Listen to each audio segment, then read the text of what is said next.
I could spend a couple of hours telling you about the dirty tricks property managers and landlords play on small business tenants.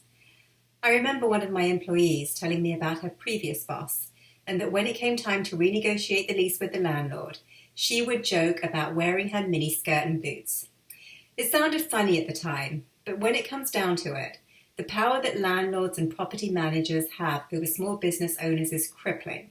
And it's no exaggeration when I say that they literally have you at their mercy. Now, I'm the girl who during my school years sat at the back of the classroom with my head down, hoping that the teacher wouldn't call on me. As an adult, I'm no different. So what prompted me to step up and put myself out in this way? Simply this. COVID-19 has resulted in a significant drop in my revenues in my business since the end of March of this year. There were relief measures implemented by federal and provincial government to help small businesses impacted by the effects of the pandemic. But my landlord has chosen not to apply for rent relief on my behalf. I have literally lost tens of thousands of dollars over the last 4 months, yet my landlord is not willing to forego a little over $6,000 for the same period. I thought we were all in this together. Apparently not.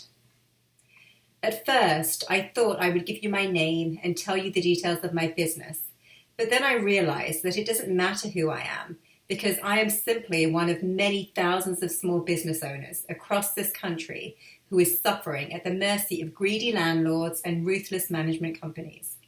So I'd like to share my story with you. I own a business in British Columbia, in the Vancouver-Fairview area. My business is such that we are unable to socially distance as required by provincial rules. So like many other businesses, we closed our doors towards the end of March. The closure and lack of revenue rendered us unable to pay rent for April and May. In mid-April, the province of BC announced a 50% reduction in the provincial school property tax rate in an effort to support small business, and added a further 25% reduction to enhance the support. This was welcome news. Then, at the end of April, the federal government announced the implementation of the Canada Emergency Commercial Rent Assistance Program, or CECRA, to help small businesses who have been impacted by the effects of the COVID-19 pandemic.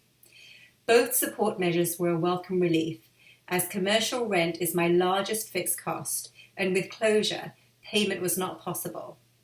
We reopened our business during Phase 3 in the last week of May, and despite opening for regular business hours, we still suffered a drastic fall in revenue over June of the previous year.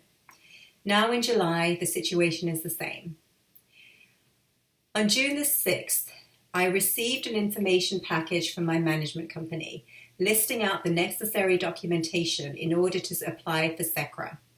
Two of the requirements, which were contentious, was the requirement to submit all of my monthly balance sheets from January of 2019 through to July the 1st of 2020, and all of my income statements from the same period.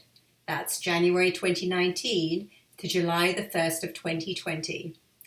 Now, releasing my business accounting information to the property management company and the landlord seemed completely unreasonable and a conflict of interest in light of the fact that this was the very party with whom we negotiate our lease contract. After speaking with the Canada Mortgage and Housing Corporation, who are administering the CECRA program, they did confirm via phone and email that financial records are not a requirement for enrolment into the CECRA program. In addition, the management company informed us that there would be a processing fee of $150 per hour plus GST in order to process the application. I should say that I am not against paying a reasonable fee to cover costs, but with the additional requirement of 18 months of financial records to sift through, the processing fee could potentially run into hundreds, maybe even thousands of dollars. So I questioned the need for the extra information in light of the fact that the CMHC didn't require any of it, and any responsibility of misreporting lay solely in the hands of the tenant. What's worse was that we knew of other small business tenants who were simply asked to sign a couple of CMHC forms, namely the tenant attestation and the rent reduction agreement, and that was it. However, we were put in a position where the landlord would only apply for CECRA if we submitted our financial records. Phone calls and emails went back and forth as we debated the matter for the next month. Then, on July the 10th, the property manager informed me that they didn't need the financial documents anymore. When I inquired as to what prompted the change, he said the CMHC had changed their rules. This was simply not true. Financial records were never required. A rather heated conversation ensued, and we were informed that we were being billed incrementally at a rate of $150 an hour for the numerous emails and phone calls that resulted from discussing the need for financial records over the past month. On Tuesday, July the 14th, I submitted both the tenant attestation and the rent reduction agreement as requested by the management company. On Thursday, July the 16th, I received an email from the management company saying that the landlord had denied my request to apply for CECRA. I was literally sick. In addition, the property manager informed me that I would not receive the property tax relief given by the BC provincial government as support to small business to help us through this period. Instead, I would have to pay my full taxes for 2020, an adjustment would be made in January of 2021 as per the terms of my lease agreement. That's an extra $24,000 I have to pay despite the fact that the taxes are being reduced this year. I have to believe that when the provincial government implemented the support, it was with the intention to benefit the tenant today. The problem with both CECRA and the provincial aid is that in both cases, the ultimate power was put in the hands of the landlord. I haven't been able to sleep well since I've had to close my business. I now suffer from anxiety attacks, and the landlord is not willing to forego $6,400. My business debt is mounting, but so is my personal debt. The eviction ban imposed by the BC government expires on July the 31st. I should tell you that despite the hardship, I have paid some rent to the landlord over the past few months as a gesture of goodwill. I've paid my rent on time. My rent bill is $9,000 a month. 1 month during tax period, I was short $500.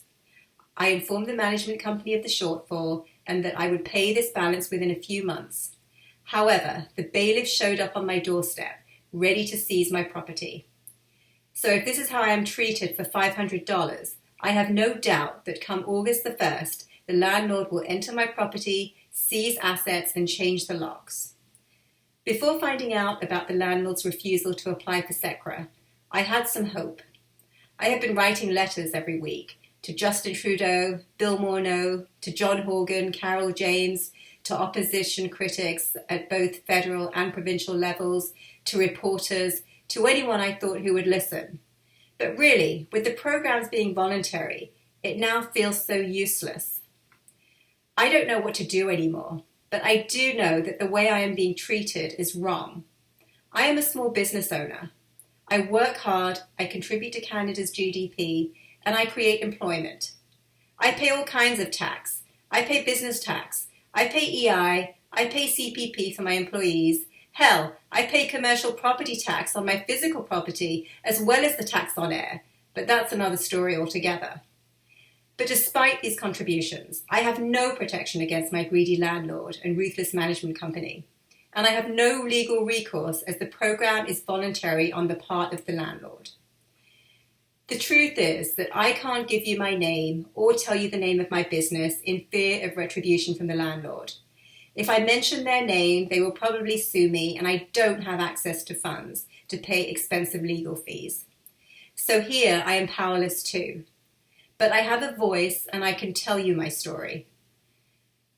For me, at this point, this is not just about CECRA, about the lack of protection for small business owners in general.